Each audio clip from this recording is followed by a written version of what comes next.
Hello, family. Hello, friends. Hello, friends of Junior. Hello, people who are interested in our campaign to find the truth and justice for Junior. I think it's nearly 2 in the morning and I haven't gone to bed yet. Again, it's been a very busy day.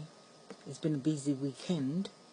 I'd just like to say thank you for those people of Reading who came out to support us when we did Junior's vigil on Monday. I was nervous about doing it, but then I'm glad that we did.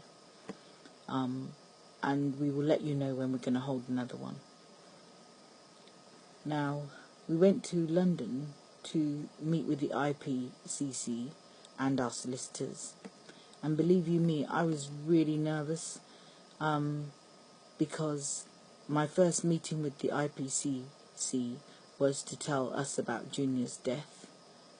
And to be honest, they were just, their conduct was disgusting. First they said we could see him, then they said we couldn't, then we didn't see him for days afterwards, and then to find out that we could have seen Junior's body. It was just, very hurtful. And we raised this with the commissioner and the lead investigator, and he said he apologized and said he wanted to amend this, and I said, well, you can't amend it because you've already done it. If they have to learn anything from this, that this is how they treat people's families, you have to be very wary of this. They've been going for a few years now and tell me they still don't know how to treat someone who has found out that their loved one has died in police custody. Their conduct is very questionable, and I'm using polite words.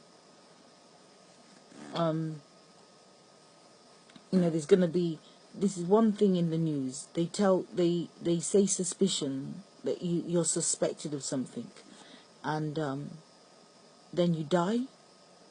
I'm still trying to get my head around this, that from a young child you're taught that the police is supposed to protect you, but as time goes on, and I've known for a long time, why do our young people, we fear the police?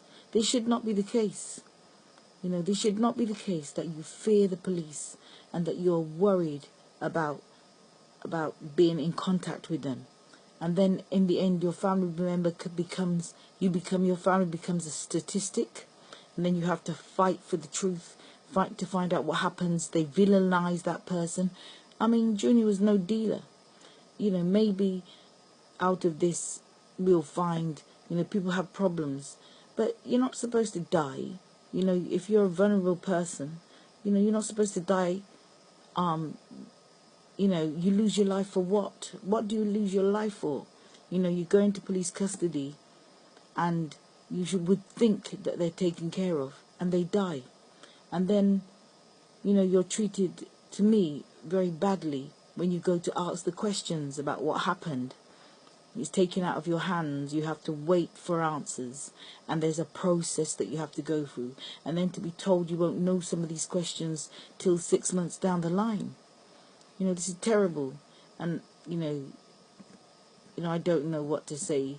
There's plenty of questions going around my head. I can't sleep, and I've got to organise his funeral.